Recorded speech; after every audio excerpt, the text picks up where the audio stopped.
Kenapa para sahabat begitu kuat imannya, sayang dengan imannya, bahkan nyawanya ditaruhkan untuk iman.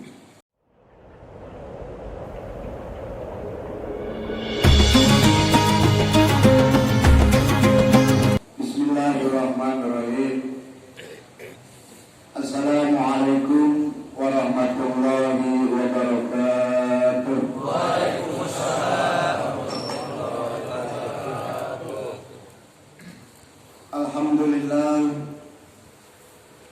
Alhamdulillahilladzi anzala sakinata fi qulubil mu'minin. Alhamdulillahilladzi hadana li hadza wa ma kunna linahtadiya laula an hadanallah. Asyhadu an la ilaha illallah wahdahu la syarika lah wa asyhadu anna Muhammadan abduhu wa rasuluh la nabiyya ba'dahu.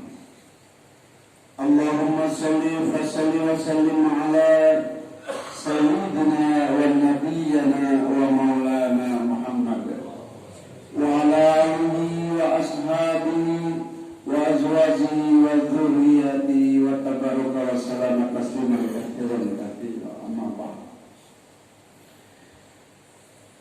Jemaah sekalian yang mengharap ridhonya Allah Subhanahu wa taala dan yang kami muliakan, para alim, para ulama, para ustaz, para habaib, para guru-guru kami, orang-orang tua kami, mudah-mudahan Allah Subhanahu wa taala muliakan kita baik di dunia maupun di akhirat.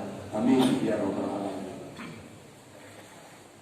Juga berterima kasih kepada pengurus Masjid Ar-Mu'tadha yang istiqomah setiap subuh Kamis dengan senang hati menerima kita jemaah, sehingga kita juga semua jemaah sholihin saya istiqomah setiap subuh keliling. Namanya juga sulit, setiap subuh keliling. Kalau isya keliling berarti saling isya keliling. Jangan enggak maghrib, kurang sedap juga kalau maghrib ya. Maling maghrib keliling. Cuma sekalian yang mengharap ridhonya Allah Subhanahu wa taala,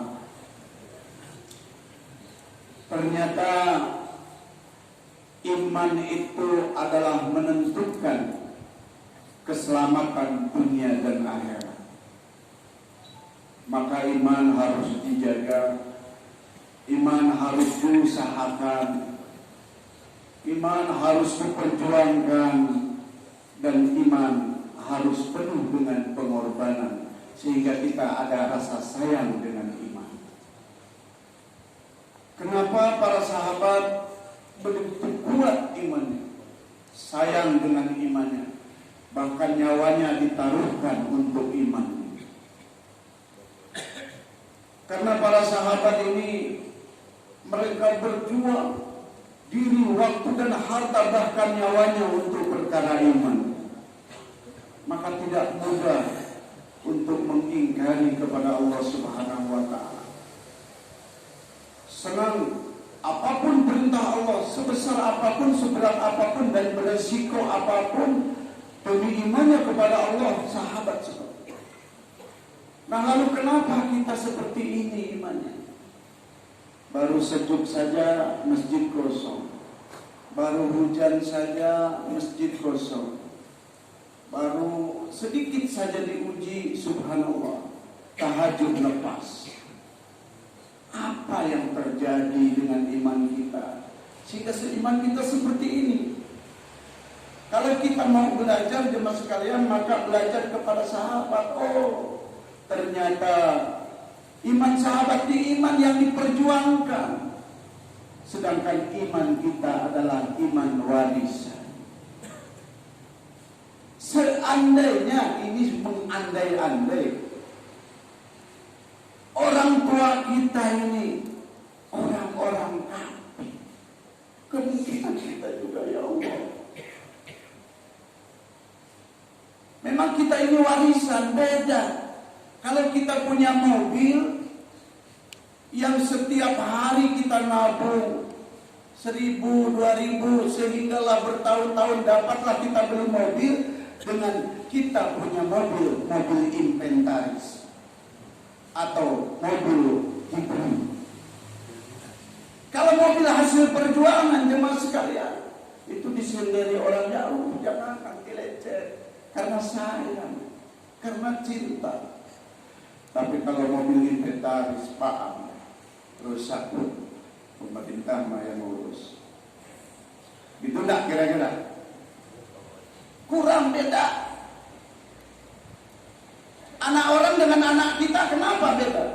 Anak orang kan kita tidak ikut perjuangan, tapi anak kita dari melahirkan, mengandung, bahkan biaya, bahkan subhanallah. Maka jangan coba-coba ganggu anak kita. Wahai anakku, wahai rajaku. Padahal raja dari mana? Raja udah dari zaman dulu dan tidak ada. Tapi ngomong sama anak. Sebab apa? Sebab kita penuh dengan perjuangan. Jemaah sekalian, iman ini, kalimat iman ini kalimat tauhid, la ilaha illallah. Apa artinya la ilaha illallah? Artinya la ilaha illallah, kita semua tahu bahwa tidak ada Tuhan selain Allah. Tapi ada maksud tujuan la ilaha illallah. Maksud tujuan la ilaha illallah adalah mengeluarkan keyakinan kepada makhluk dari hati kita dan memasukkan keyakinan hanya kepada Allah ke dalam hati kita. Ini kalimatnya ringan. Memasukkan keyakinan hanya kepada Allah dan mengeluarkan keyakinan kepada makhluk. Kenyataannya begitu sulit. Kenyataannya begitu sulit jemaah sekalian. Contohnya ketika demam saja, bukan kita lari kepada ngambil wudu, sholat 2 rakaat, ya Allah saya demam, tapi cepat lari cari apotek, cepat lari ke dokter. Jemaah sekalian, iman ini memang tidak nampak. Dan iman ini adalah meyakini perkara yang tidak nampak. Maka kita wajib mengimani kepada Allah, wajib mengimani kepada malaikat, wajib mengimani kepada rasul-rasul, kitab-kitab, takdir dan hari. Itu semua tidak nampak kecuali Al-Quran. Kalau Al-Quran nampak dan bisa dipelajari, sehingga semua kita bisa memahami Allah, memahami malaikat. Tapi kerja dan hasilnya ada semua, nampak semua. Mas sekalian, iman ini tidak nampak, tapi geraknya ada, seperti angin. Angin ini tidak nampak, tapi kalau anginnya sepoi-sepoi hanya bisa menggoyangkan rumput.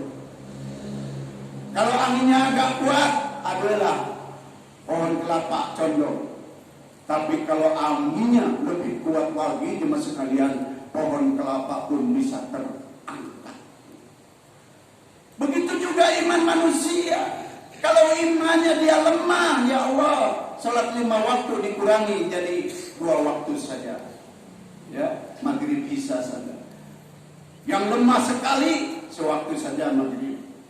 Yang lemah alhamdulillah salat di rumah. Yang lemah sekali belang kambing, yang lemah sekali. Gerakannya ada jemaah sekalian. Sedekahnya, ibadahnya, baca Qur'annya, kalau iman kuat tahajudnya. Jadi jemaah sekalian, kalau kita merasa baca Quran malas, zikir malas, pergi ke masjid tidak ada kekuatan, itu dipastikan lemah imannya. Jadi iman ini subhanallah. Ciri-ciri orang yang beriman jemaah sekalian, ya, dia bersalah ada yang mengingatkan. Tapi justru kita malah kalau ada yang mengingatkan malah tersinggung. Ada nggak yang tersinggung apabila diingatkan di sini? Aku nggak mau ikut suling game. Apalah tausiah 15 menit hanya menyinggung perasaanku jangan. Justru ketika ada yang mengingatkan, maka itulah ciri-ciri kita orang yang beriman. Fadzakir fa inna dzikra tanfa'ul mu'minin. Peringatan itu bermanfaat bagi orang-orang mukmin, bagi orang yang tidak beriman juga bisa masuk Islam ya, sebab adanya nasihat-nasihat. Jemaah sekalian, kita ini setiap subuh 15 menit, ini baru 2 menit setengah.